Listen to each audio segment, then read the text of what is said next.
If you're struggling to figure out whether you're in a bright or a deep season, I got you, because I'm gonna explain everything about the similarities and differences between these two qualities today. Now, some of you might be thinking, why would you debate between the two qualities? There's not much in common between them. But you'd be surprised to find that there are actually some factors that could make the two qualities somewhat confusing to differentiate. And I've also been getting some comments from people that are actually debating between the two categories. So let's talk about what the similarities and differences are, and as always, we'll also go over some potential indicators or clues that you can use in determining whether bright or deep colors are your best colors.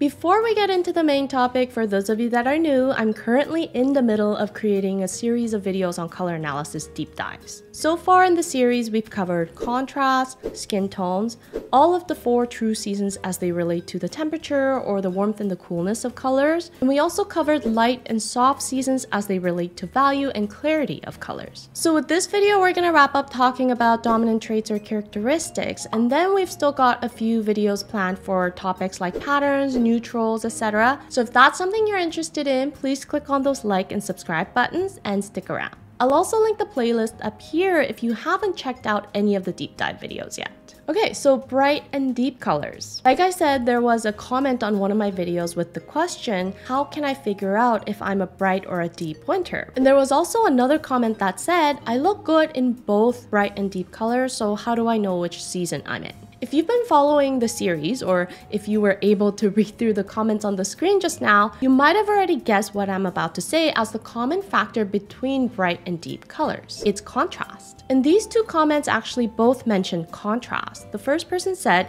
I know I have high contrast, I just can't figure out which season I belong to between the two. And the second person asked, if I look good in both bright and deep colors, does that just mean I need high contrast? So contrast, as we talked about in previous videos, can be created through depth of colors and also through clarity of colors. And that's why all the subseasons of winter are known to be high in contrast. And bright or clear spring and dark or deep autumn are also the two subseasons within the 12 season system that are also high in contrast, although not as much as their winter counterparts. But these are the two warm seasons that also have a high level of contrast because of their dominant traits being clear and deep. And then there's also seasons outside of the 12 season system like deep summer or soft winter that'll have a relatively high level of contrast in their color palettes as well. With deep summer, again, because of its dominant trait being deep, and soft winter because of its home season being winter. So we've established that having high contrast or being able to wear highly contrasted colors well is a common factor of bright and deep seasons. But in determining whether you belong to a bright or a deep season, what's important to understand and distinguish is why contrast is so important for these seasons. Contrast with bright and high clarity colors is created through intensity. And intensity of a color describes how bright or how pure that color is, because as you add more white, black, or white and black, the color becomes more dull and less saturated. But with deep colors or colors that have a lot of black added, contrast is created through depth of colors, so how dark or how low in value the colors are. Now, as we add more black to a color, the depth of color becomes deeper, but the color also loses its reflective quality. How our eyes see colors visually is through the wavelengths of light that's reflected on an object. So if you see red, that means the object is absorbing all the visible wavelengths of the light except for red, which is being reflected. And white appears white because all visible wavelengths are reflected, and black appears black because all the wavelengths are being absorbed. So that's what I mean by deeper colors having a less reflective quality. As colors become deeper, their reflective quality becomes less prominent. Now, how does this help with distinguishing between bright and deep seasons? If you remember from my previous videos, I've talked about assessing the clarity level found in your features using the analogy of having direct or indirect light shining on yourself. Having a direct light shining on your features makes your skin, hair, and eyes appear to have more of a glowy appearance to them, whereas with an indirect light, everything appears more subdued and your features have a more matte quality to them. Now with bright or clear colors, like I said, not only are these colors high in intensity or saturation, but that reflective quality I talked about exists in these colors. So with bright colors, that eye-catching quality of the colors is really amplified, and for you to be able to wear such eye-catching and attention-drawing colors without the colors stealing all the attention away from your face, that means you have to have an extremely high level of clarity in your own features in order for there to be a connection between you and the color.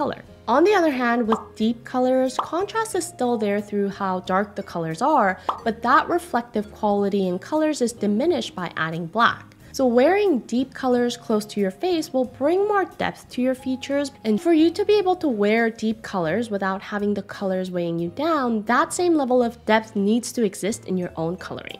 Now, this is where some people might get confused and think that having dark hair and dark eyes automatically means you belong to a deep season. But if we compare Priyanka Chopra and Deepika Padukone, for example, we can see how that quality of depth is more prominent in Priyanka's features. I've also used Angela Bassett and Zoe Saldana as an example before of how different the depth of coloring can be even when both examples have dark skin, hair, and eyes. So when you're trying to assess these qualities for yourself, it's important for you to make comparisons to someone that has similar physical characteristics and traits as you. Speaking of similar examples, let's look at Nicole Scherzinger and Shay Mitchell as comparisons, because Nicole's dominant trait is bright and Shay's dominant trait is deep. At first glance, they seem to have a pretty similar appearance. So their overall coloring and the contrast level appear quite similar, and we can also see they can both handle high contrast in their outfits quite well, while they both look quite washed out in colors that don't create a high enough contrast. But if we compare them wearing similar colors, we can definitely see the difference in how these colors are working for or against them. With Nicole, look at the intensity of this red she's wearing. The texture of the fabric is also shiny, but our eyes are still drawn directly to her face and not to the color. There's really no sense of separation between her and the colors in her clothes or in her lips, and she has no resistance to wearing this level of intensity in the colors. Now, if we look at Shay, she's still beautiful, but unlike Nicole, we can definitely see that at this level of intensity, the color jumps out first and there's a sense of separation between her and the color. Even with comparing just the lipstick colors, we can see how with similar colors, on Nicole the color is blending into her look, whereas with Shay, the color is just sitting on top of her. Here's one more example with a bright pink. Here you can see how Shay's face almost appears to recede a bit and the color jumps out first, whereas with Nicole that effect is not there. But if we compare deeper colors, now you'll notice that we can see Shay's face so much better. There's a bit more stability in her overall look, and the depth in the color enhances the depth in her skin and hair, whereas with Nicole, sure, there's more depth added to her hair as well, but her skin appears more dull and it also appears darker, but in a way that enhances the shadows of her face, and there's more age and heaviness that's added to her face. So overall, she just looks a bit more weighed down and aged by the color, and that effect of vibrancy that came to life with wearing bright colors is just not there for her. I think these are really good examples of people who seemingly appear to have very similar coloring can end up with very different results in their best colors. And it also shows how assuming your season just by the stereotypical coloring can be inaccurate, and you have to actually try the color on yourself to see these visual effects. Another indicator or clue that we can see with these examples is that psychological effects of colors and the characteristic attributes we mentally associate with certain qualities of colors, just like what we've talked about throughout this series so far, right? If you remember from the light and soft seasons video, I mentioned how thinking about the positive and the negative emotions that we associate with certain qualities of colors can be helpful clues, because if the color is working for you and with you, the effect will amplify the positive emotions associated with the colors, and if the color is working against you, it's more likely for the negative effects to be amplified. For example, deep colors have a level of weight to them that adds a feeling of luxury, power, sophistication, mystery, drama, and boldness. But on the negative side, the colors can appear too heavy, too bold, unnecessarily mature, maybe even somber or depressing, lifeless, dreary, etc. And going back to Nicole Scherzinger, I mentioned that colors that are too deep and not clear or bright enough for her makes her face appear more shadowed and unnecessarily older and more dull, and the colors really seem to weigh her down. So those negative attributes we associate with the quality of depth can definitely be amplified when deep colors are not working with you or for you. On the other hand, with bright or clear colors, there's a level of vibrancy and brilliance that the vivid pigments of the colors bring, and the feeling of liveliness and high energy are definitely abundant. But on the negative side, these colors can also appear too bright, too loud or flashy, unclassy, or maybe even vulgar or unrefined, tasteless, etc. And going back to Shay Mitchell's outfits, we can definitely see how the colors are too loud for her and they do nothing for her in bringing out that dark and luxurious image that she inherently has. So again, on top of the visual effects that certain qualities of colors can have on your overall appearance, thinking about the psychological effects of colors as well and understanding whether the colors you're using are helping you in enhancing the positive images associated with you as a person, as well as with the colors, I think it can be a helpful indicator or clue in determining your best colors. And don't forget that everything is on a spectrum, so you might not clearly or neatly fit into one specific type. It's probably more likely that you don't just fit into the stereotypical examples of colors or seasons. So having a fluid frame of mind in how you see colors, I think, is also important. Now, beyond understanding your dominant trait, if you're dead set on figuring out whether you're a bright spring or a bright winter, or a deep winter, deep summer, or deep autumn, etc., again, think about the attributes we mentally associate with the 4 seasons of the year, and then make a connection between the dominant trait and the home season. Bright spring, for example, the vibrancy and liveliness of the bright or clear quality combined with the freshness and warmth of the spring enhances a youthful, cheerful, and high-spirited image. If we use deep winter as another example, the mysterious and luxurious feel associated with the depth of colors combined with the cool, clean, and restrained energy of winter can create a highly sophisticated and regal image. So if you're really determined in figuring out your exact season, you can try to really think about what kind of images these qualities and seasons combined can create and how those colors and images work for or against yourself. But like I said, everything is on a spectrum, and even within the broader palette of a given season, you'll find your own best colors or colors to avoid, colors to add, etc. So even if you figure out what your exact color season is, don't feel like you have to be bound by your season and the colors that only belong in that season.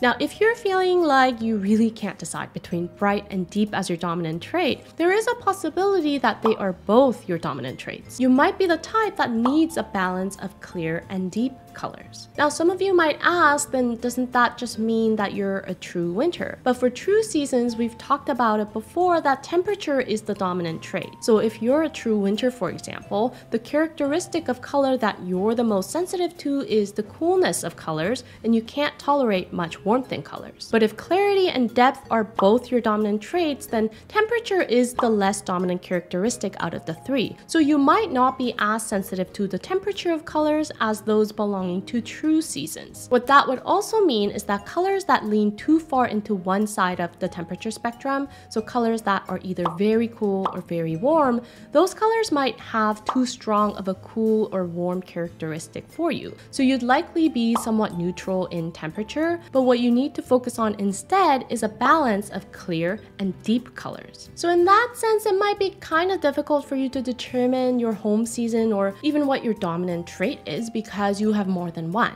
I haven't come across very good North American or Western examples of this type, but I have seen some resources that segregate this type into a category of its own. So if you really can't decide whether bright or deep colors work better for you, just more food for thought that you might have more than one dominant trait.